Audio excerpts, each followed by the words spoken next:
الحمد لله نحمده ونستعينه ونستغفره ونؤمن به ونتوكل عليه ونعوذ بالله من شرور أنفسنا ومن سيئات أعمالنا من يهده الله فلا مضل له ومن يضلله فلا هادي له ونشهد أن لا إله إلا الله ونشهد أن محمدا عبده ورسوله أما بعد فقد قال الله تبارك وتعالى في القرآن المجيد والفرقان الحميد أعوذ بالله من الشيطان الرجيم بسم الله الرحمن الرحيم قالوا يا حسرتنا على ما فرطنا فيها وهم يحملون أوزارهم على ظهورهم ألا ساء ما يزرون وقال تعالى في مقام آخر أم حسبتم أن تدخلوا الجنة ولما يأتكم مثل الذين خلوا من قبلكم مستهم البأساء والضراء وزلزلوا حتى يقول الرسول والذين آمنوا معه متى نصر الله صدق اللہ العظیم. معزز سامعین، قرآن پاک کی دو آیتیں پڑھی ہیں. پہلی آیت اللہ رب العزت نے فرمایا کہ کافر لوگ قیامت والے دن کہیں گے یا حسرتنا، ہائے افسوس ہماری اس کمی کوتاہی پہ جو ہم نے دنیا کے اندر رہ کر کی.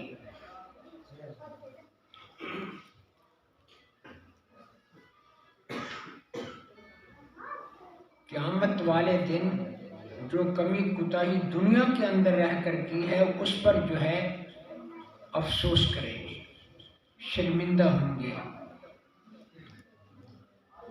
اور یحملون اوزارہم علی ظہورہم، اپنے گناہوں کے بوجھوں کو اپنی پیٹھوں کے اوپر اٹھائے ہوئے ہوں گے. حضرت ابو ہریرہ رضی اللہ تعالی عنہ حدیث کے راوی ہیں، کہتے ہیں کہ جس نے بکری چرائی ہوگی وہ اس کی پیٹھ پر ہوگی اور منمنا رہی ہوگی. کسی نے خچر اٹھایا ہے وہ بول رہا ہوگا اس کی پیٹھ پر ہوگا. کسی نے اونٹ اٹھایا ہے، چوری کیا ہے، وہ بڑبڑا رہا ہوگا اور اس کی پیٹھ کے اوپر، کندھے کے اوپر وہ سوار ہوگا. ایک مسخرہ آدمی تھا، اس نے کہا کہ ابو ہریرہ تیری باتیں ہمیں سمجھ نہیں آتی. ایک شخص نے 5 اونٹ چوری کر لیے، کیا اس کی پیٹھ پر ہوں گے؟ وہ 5 اونٹ کس طرح پیٹھ پر سما سکتے ہیں؟ 100 بکری کسی نے چوری کر لی، کیا وہ بھی اس کی پیٹھ پر لگی ہوئی ہوگی؟ چھوٹی سی پیٹھ ہے، 100 بکری کس طرح آ سکتی ہے؟ کسی نے 40 گھوڑے چرائے، خچر چرائے، کثیر تعداد میں چرائے، اس کی پیٹھ پر یہ سب کس طرح آ سکتے ہیں؟ چھوٹی سی پیٹھ ہے.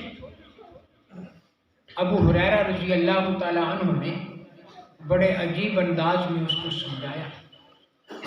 کہا کہ یہ حدیث تو نے پڑھی ہے کہ اللہ کے رسول صلی اللہ علیہ وسلم نے فرمایا آدمی کے ایک کندھے سے گھوڑا سوار دائیں کندھے سے گھوڑے کو دوڑائے گا 3 دن تک دوڑاتا رہے گا، دوسرے کندھے تک 3 دن میں جا کے پہنچے گا۔ اتنا وسیع ہو جائے گا اس کا یہ خلا، اتنا بہت زیادہ ہو جائے گا۔ انہوں نے کہا کہ پڑھیے، کہا کہ یہ پڑھا ہے کہ جہنم کے اندر ایک داڑھ، ایک دانت اتنا بڑا ہو جائے گا جتنا احد پہاڑ ہے، تقریباً 16-17 کلومیٹر میں احد پہاڑ ہے۔ اور پھر یہ بھی آپ نے فرمایا کہ جہنم کے اندر بیٹھنے کی جگہ اتنی وسیع ہو جائے گی، بیٹھنے کی جگہ اتنی ہوگی جتنا مدینہ منورہ سے مکہ معظمہ تک کا سفر ہے۔ کیا اب اتنا جب انسان جو ہے وسیع ہو جائے گا، اتنا جو ہے یہ پھیل جائے گا، کیا 5 اونٹ اس کے کندھے پر نہیں آئیں گے؟ 100 بکری نہیں آ سکے گی اس کے کندھے پر؟ اصل بات یہ ہے اللہ کا فرمان ہو یا رسول اللہ صلی اللہ علیہ وسلم کا فرمان ہو، ہمارے لیے حکم یہ ہے کہ ہم آنکھیں بند کر کے اس کو قبول کر لیں، اس کو دل و جان سے تسلیم کر لیں۔ عقل تسلیم کرے یا نہ کرے؟ عقل تو بہت ساری چیزوں کو تسلیم نہیں کرتی۔ جنت کے اندر نہریں ہیں، فیہا انہار من ماء غیر آسن وانہار من لبن لم یتغیر طعمہ وانہار من خمر لذۃ للشاربین، پانی کی نہریں، دودھ کی نہریں، شراب کی نہریں، شہد کی نہریں۔ اور یہ نہیں ہے کہ پھر 2 دن کے لیے، 4 دن کے لیے، 1 مہینے کے لیے وہ چلے، 12 مہینے چلتی رہیں گی، ہمیشہ چلتی رہیں گی۔ اب یہ بات سمجھ سے باہر ہے کہ دودھ کی نہر ہو اور وہ جو ہے دودھ خراب نہ ہو۔ یہاں دنیا کے اندر دودھ 2 گھنٹے کے لیے گرمی کے موسم میں اس کو فریج سے باہر رکھ دو، خراب ہو جائے۔ عقل نہیں تسلیم کرتی کہ 12 مہینے نہر چلتی رہے اور دودھ محفوظ رہے۔ اسی طرح جنت کے اندر جو درخت ہوگا اس کے سائے میں 100 سال تک گھوڑا دوڑتا رہے، اس کا سایہ ختم نہیں ہوگا۔ عقل اس کو تسلیم کرتی ہے۔ جہنم کے اندر لوگ جائیں گے، جہنم کی آگ اس آگ سے 69 گنا زیادہ ہے، تیز ہے زیادہ۔ اس میں انسان بھی زندہ رہیں گے، مریں گے نہیں۔ اس میں بچھو ہوں گے، سانپ ہوں گے، وہ مریں گے۔ تو عقل جو ہے اس کو تسلیم نہیں کرتی۔ اللہ کا فرمان، اللہ کے رسول کا فرمان ہو، آنکھیں بند کر کے اس کو تسلیم کر لو، قبول کر لو۔ عقل کے گھوڑے وہاں نہیں دوڑائے جا سکتے۔ حضرت علی رضی اللہ تعالیٰ عنہ نے فرمایا کہ اگر عقل پر مدار ہوتی تو میں موزے کا مسح جو ہے پاؤں کے نیچے کرتا، لیکن میں نے اپنی عقل کو چھوڑ دیا ہے کہ میں نے رسول اللہ صلی اللہ علیہ وسلم کو دیکھا پاؤں کے اوپر، موزے کے اوپر جو ہے مسح کر رہے ہیں، کیونکہ عقل کہتا ہے گندگی نیچے لگتی ہے، مسح نیچے کیا جائے، لیکن عقل کو چھوڑ دیا، عقل کے پیچھے نہیں چلتا۔ منکرین حدیث بہت کچھ حدیث کے خلاف جو ہے وہ لکھ چکے ہیں، حدیث کے خلاف بہت کچھ جو ہے وہ بول چکے ہیں، بہت سارے لوگوں کا دماغ ذہن خراب کر چکے ہیں، اعتراض کرتے ہیں کہ دیکھو حدیث جو ہے یہ حجت نہیں بن سکتی، یہ قابل قبول نہیں ہے۔ کیوں؟ ایک حدیث میں ہے اللہ کے رسول فرما رہے ہیں مجھے سب سے زیادہ محبت حضرت ابوبکر صدیق رضی اللہ عنہ سے ہے، ایک حدیث میں ہے سب سے زیادہ محبت مجھے حضرت عائشہ صدیقہ رضی اللہ تعالیٰ عنہ سے ہے، ایک حدیث میں ہے کہ سب سے زیادہ محبت مجھے حضرت فاطمہ الزہرا سے ہے، ایک میں ہے سب سے زیادہ محبت مجھے حضرت علی سے ہے۔ وہ کہتے ہیں دیکھو بھائی سب سے زیادہ تو ایک سے ہی ہو سکتی ہے، سب سے زیادہ محبت سب سے کیسے ہو سکتی ہے؟ علماء اللہ تعالیٰ ان کی قبروں پہ لاکھوں رحمتیں نازل فرمائے، بڑے عجیب عجیب جواب دیے، عقل دنگ رہ جاتی ہے۔ فرمایا دیکھو آدمی یہاں دنیا کے اندر رہ رہا ہے، ایک آدمی کہتا ہے مجھے سب سے زیادہ کھانے کی چیزوں میں گوشت بکرے کا زیادہ محبوب ہے، زیادہ پسند ہے، اور کپڑے میں سب سے جو ہے کرنڈی کا کپڑا مجھے زیادہ پسند ہے، سواریوں میں جو ہے مجھے سب سے زیادہ پسند ہوائی جہاز کی سواری ہے۔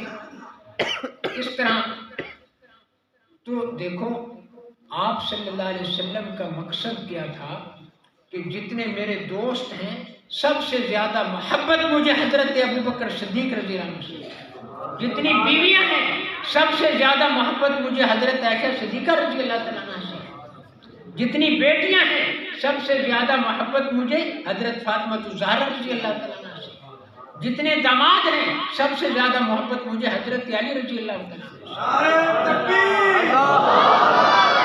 محمد مصطفیٰ، مقام محمد مصطفیٰ، خان اہل بیت، خان صحابہ، عظمت صحابہ، عظمت علماء اہل سنت والجماعت، نعرہ تکبیر۔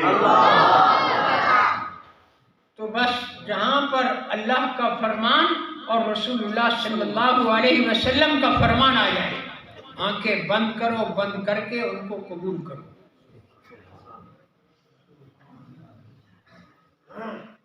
صحابہ اکرام رضوان اللہ تعالی علیہ مجمعین کے اندر یہی خوبی تھی۔ اللہ رب العزت اصحاب پیغمبر کے متعلق میں نے آیت پڑھی، ام حسبتم ان تدخلوا الجنۃ ولما یأتکم مثل الذین خلوا من قبلکم، کیا تم نے گمان کر لیا کہ تم جنت میں ایسے داخل ہو جاؤ گے؟ ابھی تو تمہارے اوپر وہ حالات نہیں آئے جو تم سے پہلے لوگوں پر آئے تھے۔ یہ الفاظ اللہ تعالیٰ کن کو کہہ رہے ہیں؟ صحابہ اکرام کو، کہ ابھی تمہارے اوپر وہ حالات نہیں آئے جو تم سے پہلے لوگوں پر آئے تھے، کیا تم نے گمان کر لیا کہ ایسے جنت میں داخل ہو جاؤ گے؟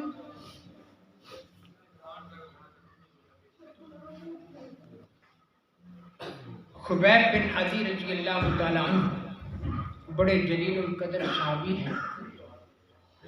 اختصار کے ساتھ میں بات کرتا ہوں۔ وہ گرفتار ہو گئے، کئی دنوں تک ان کو قید کے اندر رکھا گیا۔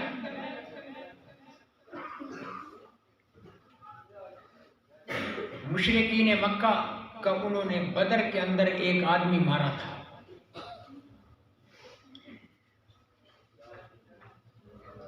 تو جب یہ گرفتار ہوئے، جن کا آدمی مارا گیا تھا ان سے جو ہے گرفتار کرنے والوں سے ان کو انہوں نے خرید لیا، اپنے گھر میں قید میں رکھا اور وقت مقرر کر دیا کہ فلاں دن ان کو تختہ دار پہ لٹکایا جائے گا۔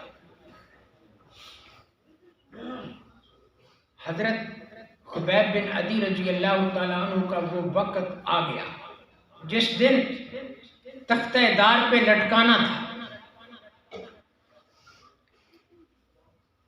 مکہ سے باہر لے کر گئے،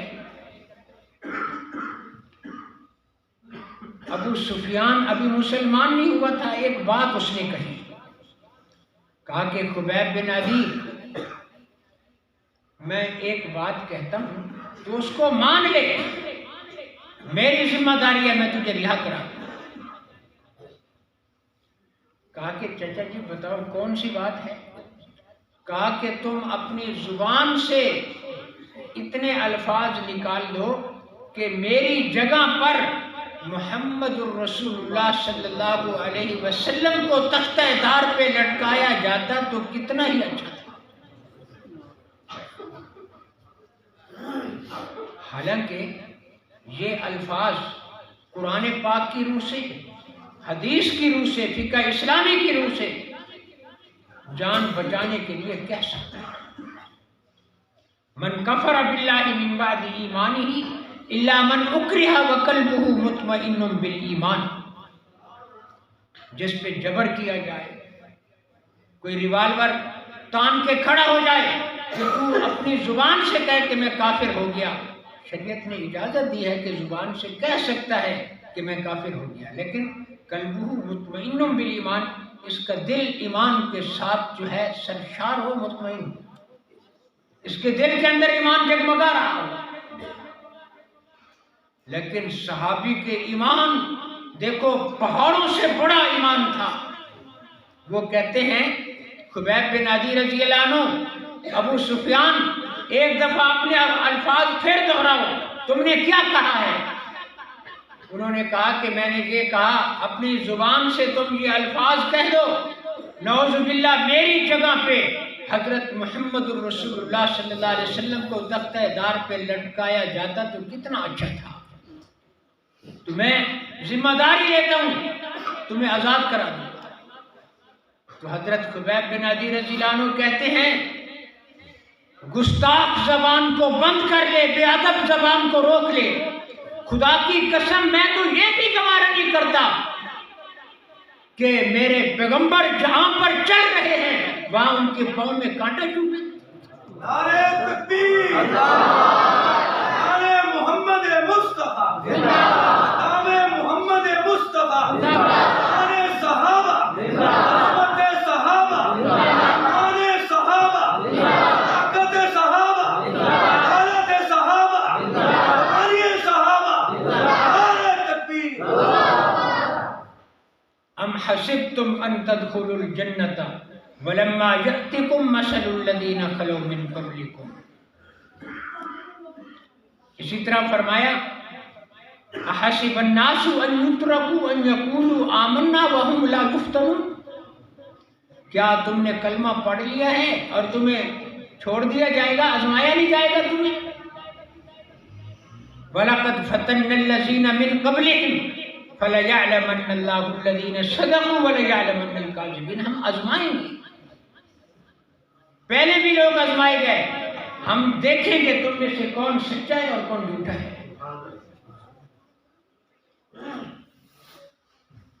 حبیب بن زید رضی اللہ تعالیٰ عنہ صحابی رسول ہے، بڑے جلیل القدر صحابی ہیں۔ مسیلمہ کذاب نے دعوی نبوت کیا ہے، ان سے لڑنے کے لیے جاتے ہیں، لڑتے لڑتے گرفتار ہو جاتے ہیں۔ مسیلمہ کذاب نے پوچھا تم میرے خلاف کیوں برسر پیکار آئے ہو، کیوں میدان میں نکلے ہو؟ انہوں نے کہا کہ تو جھوٹا ہے، دجال ہے، کذاب ہے، بے ایمان ہے، ہمارے نبی صلی اللہ علیہ وسلم آخری نبی ہیں اور تو نے دعویٰ نبوت کیے ہوئے، اس لیے ہم تیرے خلاف نکلے ہیں۔ تو مسیلمہ کذاب کہتا ہے حبیب بن زید آپ میری نبوت کو تسلیم کر لو ورنہ اقطع اربع میں تیرا جو ہے جسم کے ٹکڑے ٹکڑے کر دوں گا۔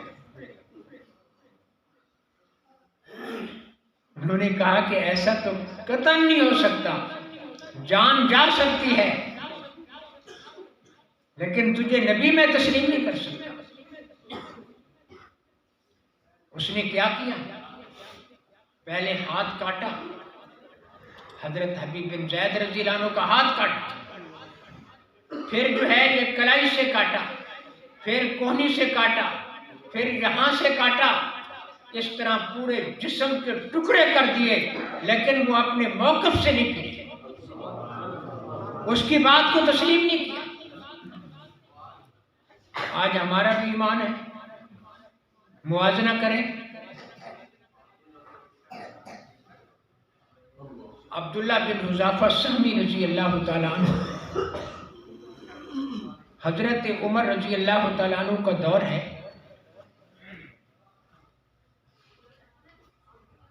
رومیوں کے ساتھ مقابلے میں پہنچے ہیں، گرفتار ہو جاتے ہیں، لیکن شکل صورت کے اعتبار سے انتہا درجے کے خوبصورت تھے،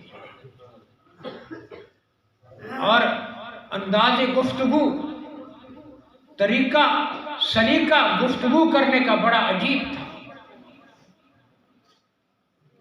ہرکل کو یہ بڑا پسند آیا۔ ہرکل نے کہا کہ برخوردار دیکھو،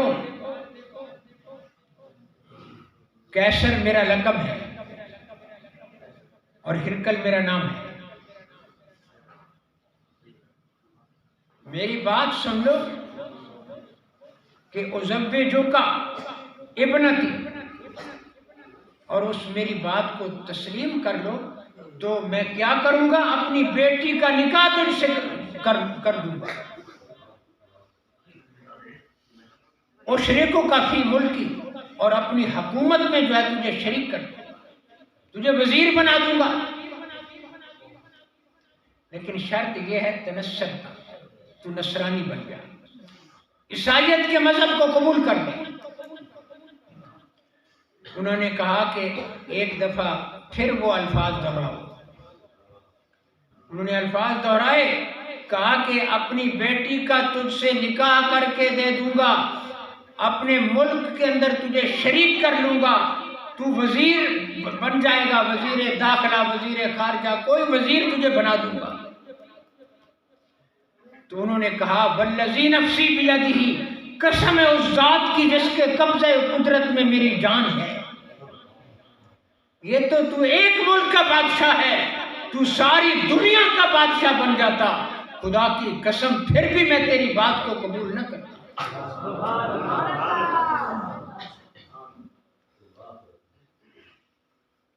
انہوں نے کہا کہ یہ بڑے دل والے لوگ ہیں، اس طرح کرو قید خانے کے اندر ان کو ڈال دو اور 3 دن تک ان کو بھوکا رکھو۔ قید خانے میں ڈالا گیا، 3 دن تک ان کو بھوکا رکھا گیا۔ 3 دن کے بعد شراب اور خنزیر کا گوشت ان کے سامنے رکھا۔ حالانکہ شریعت کے اندر اضطراری حالت میں ان چیزوں کا کھانا پینا جائز ہے، اتنا کھا لے کہ اپنی جان بچا لے۔ اپنے ساتھیوں سے کہہ دیا کہ اس کی طرف تم نے دیکھنا ہی نہیں۔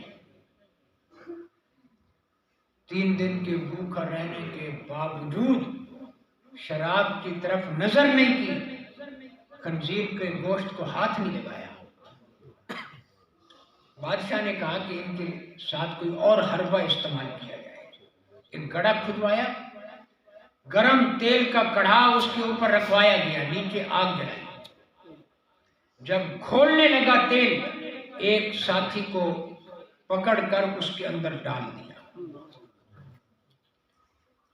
جب ان کو جو ہے یہ جب دیکھیں گے تو خود بخود جو ہے یہ آمادہ ہو جائیں گے نصرانیت کے قبول کرنے کا۔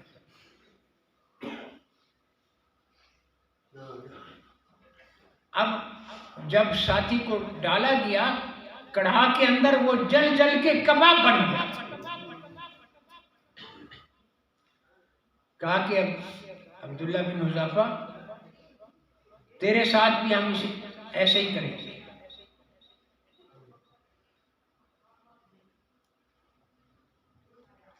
تو وہ کچھ پریشان ہوئے۔ بادشاہ نے کہا کہ میرے پاس ان کو لاؤ، پھر میں جو ہے اس سے وہی استدعا کرتا ہوں جو پہلے کی تھی۔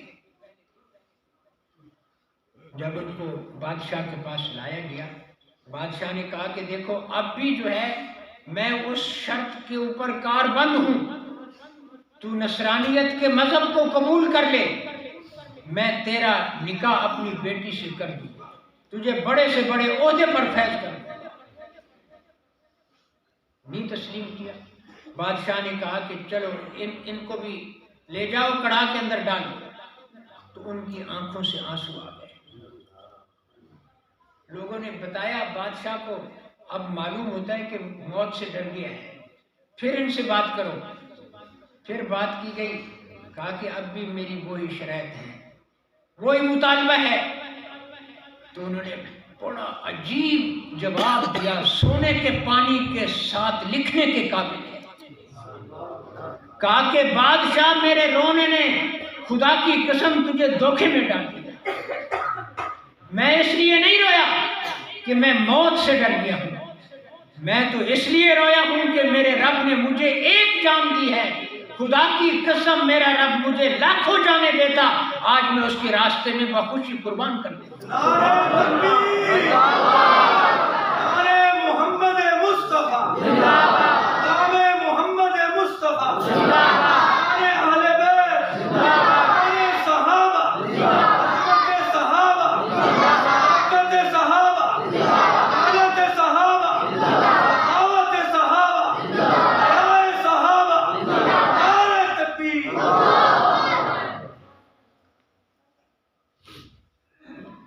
بہت عجیب و غریب واقعات ہیں،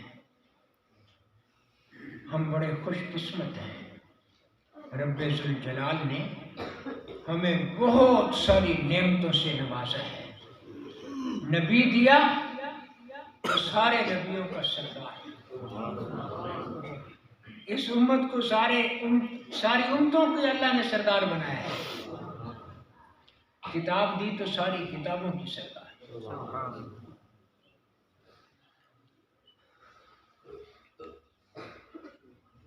نبی علیہ الصلوۃ والسلام کا تذکرہ اللہ نے قرآن پاک کے اندر بڑے عجیب و غریب انداز میں فرمایا ہے۔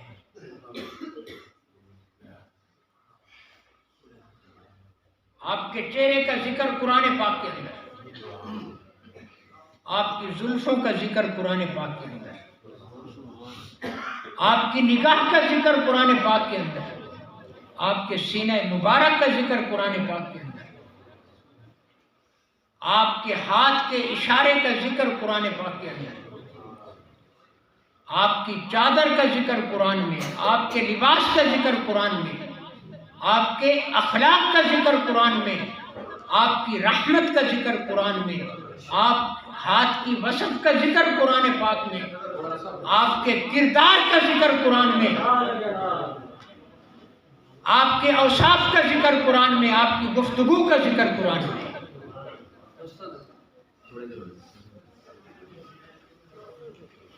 آپ کی نماز کا ذکر، آپ کی عبادت کا ذکر قرآن میں۔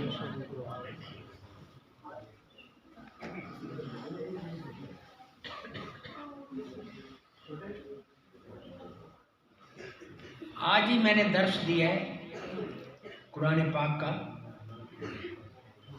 وہ آیتیں جہاں پر 18 انبیاء علیہ السلام کا ذکر اللہ رب العزت نے اکٹھے کیا ہے۔ کہیں بھی 18 انبیاء کا ذکر جو ہے اکٹھے نہیں ہے، 7ویں پارے میں اللہ تعالیٰ نے اکٹھے کیا ہے۔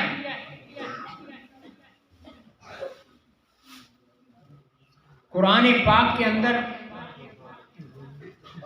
اللہ رب العزت نے نعرہ تکبیر، نعرہ تکبیر، شان محمد مصطفیٰ زندہ باد، صحابہ زندہ باد۔